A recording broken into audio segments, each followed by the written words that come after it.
Ever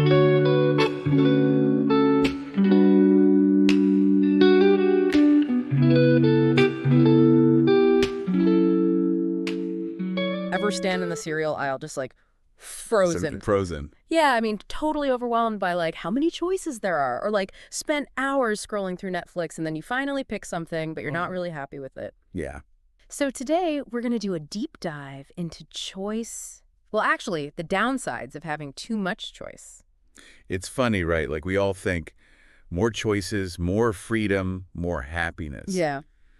But as this guy Barry Schwartz talks about in his book, The Paradox of Choice, why more is less. Okay. And as they talked about in the Must Reads podcast episode we're using for our guide, it's not always true. Yeah.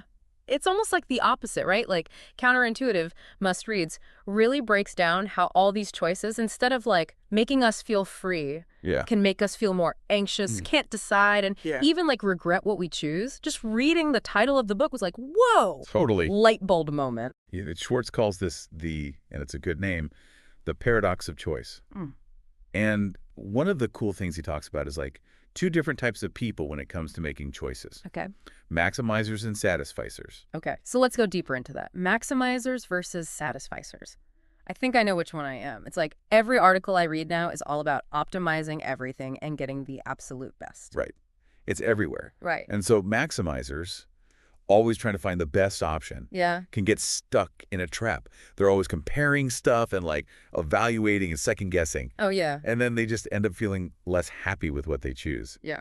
Which is ironic. So then satisficers, I love this term. Yeah. They just want to find something good enough. Once they find something that works, they don't have to look at everything. Exactly. Then Schwartz says, these people are actually happier. Totally. It's not about settling. It's about realizing that sometimes good enough really is all you need. And you don't have to stress yourself out trying to find the absolute best. Yeah, that makes sense. The thing is, this isn't just some philosophical idea. Right. Schwartz uses examples from regular life, things like shopping for clothes, deciding where to eat, even your job. Oh, yeah. We all deal with this stuff. And he talks about jeans. Remember when jeans were just jeans? Yeah. Now it's like so many styles and washes and it's too much. It's crazy. And then you add the internet and it gets even worse. Yeah. The internet makes this a million times worse. Right. We have endless options and reviews for everything. It's like every little decision is this huge research project now. And then there's social media, making you feel like you have to have the perfect everything. The perfect vacation, the perfect clothes, the perfect life. Yeah. And this is where things get really interesting, psychologically speaking. Okay. Because this pressure to always choose perfectly can mess with your mental health. So it's not just feeling overwhelmed at the store. It's actually affecting how we feel mentally. Right. That's kind of scary. Well, think about it this way. When we have all these options and feel like we have to make the best choice, it can trigger a bunch of psychological stuff. Okay. Schwartz talks about regret. That feeling when you wish you'd made a different choice. I know that feeling. Buyer's remorse. Exactly. Yeah. But he also talks about anticipatory regret, which is basically being anxious about avoiding future regret. Okay. So you end up overthinking everything, putting things off, and just feeling paralyzed when you have to make a decision. So we're not just feeling bad about past choices, but also stressing about future regrets. No wonder we're all exhausted. Exactly. And this whole cycle of regret, overthinking, and second-guessing can stop us from actually enjoying the choices we make. Yeah. And then you add FOMO on top of that, the fear of missing out. Oh, yeah. Which is everywhere on social media. So true. And it's just like a recipe for decision fatigue and unhappiness. Yeah. Like you're always comparing yourself and wondering if you could have done better or had a better experience. It's exhausting. I know I do that too. But, Schwartz doesn't just leave us with this feeling of constant choice anxiety. The Must Reads host actually pointed out that the book isn't saying get rid of all choices. It's about finding a balance, Yeah, exactly. A way to deal with all these choices without going crazy. You got it. Yeah. The main takeaway here is learning to curate your choices. Okay. Realizing that sometimes good enough really is good enough. Yeah. And focusing on what really matters to you. Okay, but how do you actually do that? I mean, it's one thing to understand it, but how do we make decisions in real life? Right. It feels like everything around us is telling us to do the opposite. It's definitely a different way of thinking, but it's really powerful. Think of it like taking back control of your decisions. Yeah. It starts with paying attention to how you usually make decisions. Like, are you always trying to find the best of everything? Oh, yeah. What are the things that make you feel overwhelmed with choices? Once you see your own patterns, you can start to find ways to make decisions easier. So it's like recognizing when you have too many choices and having a plan for that. Exactly. I remember the Must Reads host said they started setting a time limit for online shopping, Yeah. like to stop themselves from just scrolling forever. Exactly. It's about setting limits and knowing when you've seen enough. Maybe it's canceling some streaming services. Maybe it's having fewer clothes. Right. Or maybe it's only using one website for restaurant reviews instead of 5. It's about finding what works for you to avoid that feeling of being overwhelmed. It's weird, right? We think having more choices gives us more freedom, but actually it can make us feel trapped, like we're scared of making the wrong choice. Absolutely. And that's why becoming more of a satisficer can be so freeing. Yeah.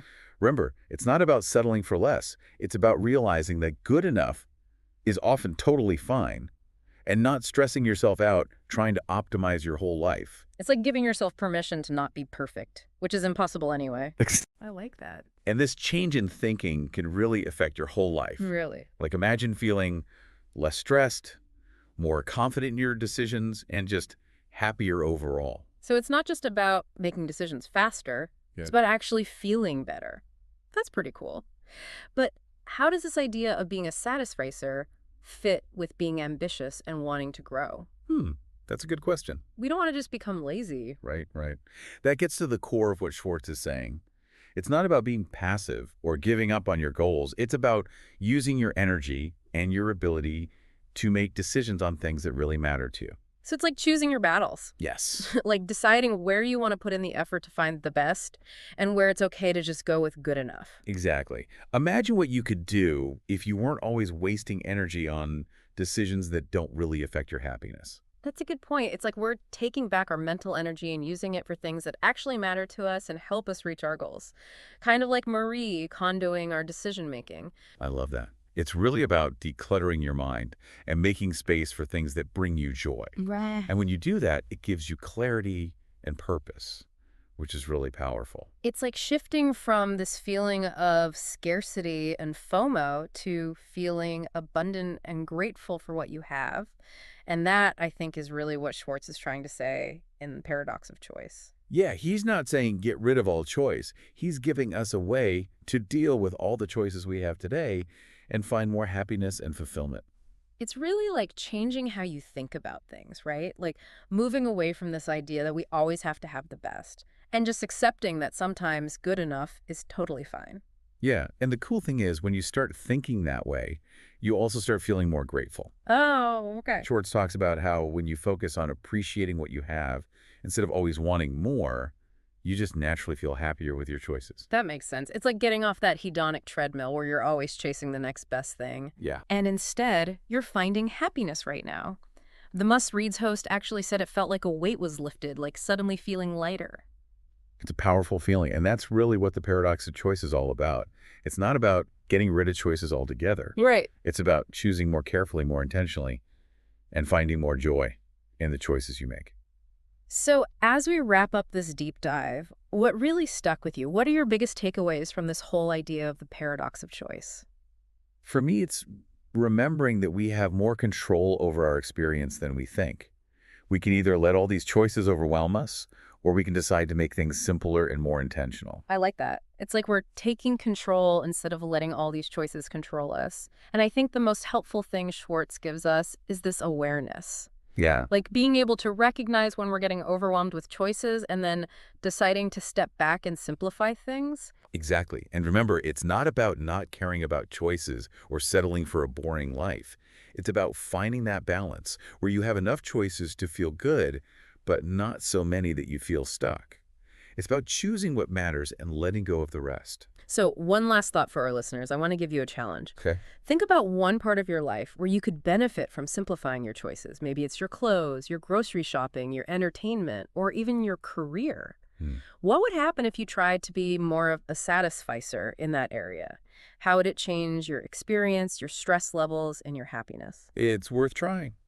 Who knows? You might find that by accepting good enough, You open yourself up to new possibilities and a deeper sense of happiness. And that, everyone, is the real power of understanding and embracing the paradox of choice. Until next time.